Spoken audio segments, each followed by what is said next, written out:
बिस्मिल्लाहिर्रहमानिर्रहीम। अस्सलाम वालेकुम। 7th क्लास कैसे हैं स्टूडेंट्स? मैं उम्मीद करती हूँ सब बहुत अच्छे होंगे और अच्छे से अपना काम कर रहे होंगे। आज हम पढ़ेंगे सबक नंबर 6, नामुमकिन से मुमकिन तक का सफ़र। ये बेटे आपने अपनी बुक से खुद इसकी रीडिंग करनी है। इसमें यही है कि इंसान का भी परिंदों की तरह उड़ने की ख्वाहिश होती है इंसान की, लेकिन ये उनका इंसान की ख्वाहिश थी, लेकिन ये ख्वाब ही रहा।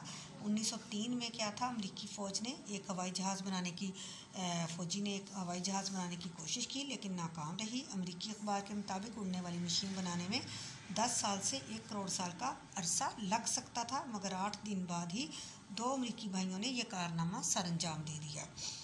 वल्बर राइट 16 अप्रैल 1867 को रियासत इंडियाना में और उसका छोटा भाई आर्वल राइट 1871 में रियासत ओहायो में पैदा हुआ।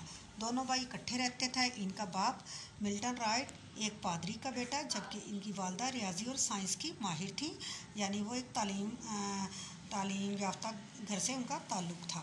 उनके घर में 2 लाइब्रेरियाँ थीं। राइट बरादरान को मुताले का बहुत शौक़ था। 1878 में एक खिलौना हेलीकॉप्टर ने दोनों भाइयों को हेलीकॉप्टर बनाने पर उकसाया। वो इसमें कामयाब तो ना हुए, अलबत्ता उन्होंने पतंगे बनाकर बेचना शुरू कर दी। 1889 में उन्होंने एक प्रिंटिंग प्रेस डिज़ाइन किया और 1892 में साइकिल की दुकान खोली। एक जर्मन हवाबाज के ग्लाइडर उड़ाने की कोशिश की वजह से राइट बरादरान ने दोबारा जहाज़ बनाने का सोचा।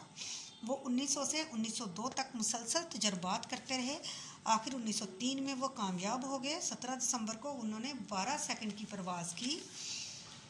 एक आदमी ने इस मंजर की तस्वीर ले ली, यानी उन्होंने 12 सेकंड परवाज़ की। 1908 में वेल्बर फ्रांस गया और अपने जहाज़ की मदद से 90 मीटर की बुलंदी पर उड़ा। एक फ्रांसीसी कंपनी विल्बर की उड़ाने वाली मशीन बनाने पर तैयार हो गई। वो कामयाब तो हुआ। अमेरिका की जंगी महकमा ये जहाज़ खरीदने पर तैयार हो गया। दोनों भाई हीरो बन गए। विल्बर राइट 1912 में टाइफाइड की वजह से वफात पा गया, जबकि उसके भाई आर्वल राइट का इंतकाल 1948 में हुआ।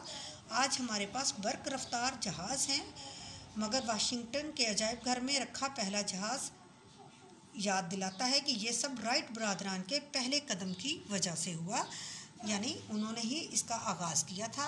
चलें अब इसके बाद हम इसके अल्फाज मायने करते हैं। तजस्सुस, तहकीक, जुस्तजू, हवाबाज, हवा से खेलने वाला, मुसावी, बराबर, तकवीयत, ताकत, रुझान, तवज्जो, चिंगारी, शरारा, तस्खीर, काबू पाना, सरोकार, वास्ता। ये बेटे आज का हमारा काम है। आपने इसकी रीडिंग बहुत अच्छे से करनी है और इसके जो अल्फाज मायने हैं उनको याद करके कॉपी भी लिखना है। ओके, अल्लाह हाफिज़।